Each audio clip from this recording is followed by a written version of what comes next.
Welcome to my channel Arpita's blog. তো এটা হলো শিব চতুর্দশীর ব্লগ। তো এটা 26 তারিখের ব্লগ। তো দেখো আমি আর কি সকালবেলা ঘরের পুজো কমপ্লিট করে নিয়েছি।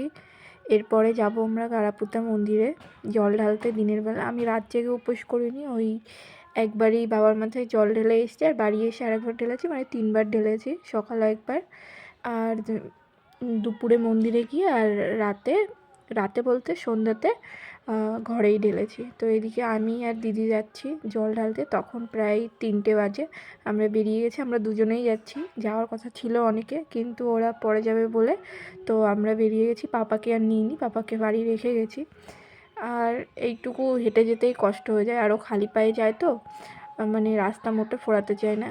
দেখো বেরিয়ে গেছি। এরপরে টোটোতে উঠে বসেছিলাম, দিদি আসলো, তারপরে আমরা চলে এসেছি এই যে গারাপুতা মন্দিরে। তোমরা আমার অনেক ভিডিওতেই দেখেছো।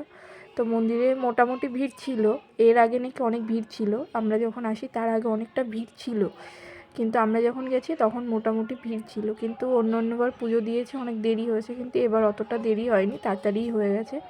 এই যে লাইনে দাঁড়িয়ে গেছি, এখানে সবাই এক এক করে বাবার মাথায় জল ঢালছে।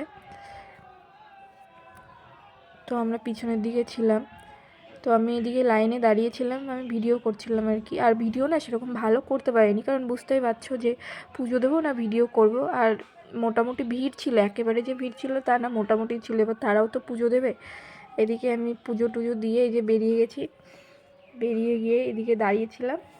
আর এটা হলো জগন্নাথের মন্দির, এখানে পুরো 3টে মন্দির পরপর আছে। এরপরে হচ্ছে মা মন্দিরে পুজো দিলাম, পুজো টুজো দিয়ে এই যে বেরিয়ে গেছে। মাথায় আমার শিবলিঙ্গে প্রণাম করেছিলাম, তখন হয়তো খুশি মতো দই লেগে গেছে। এরপরে টোটোতে বসেছিলাম, কিন্তু টোটোর লোক অনেক দেরি করছিলো বলে তারপরে অটোতে করে আমরা বাড়ি চলে এসেছি। এই যে বাড়ি চলে এসেছি। তো তোমাদের ভিডিওটা কেমন লাগলো জানিও কমেন্ট করে।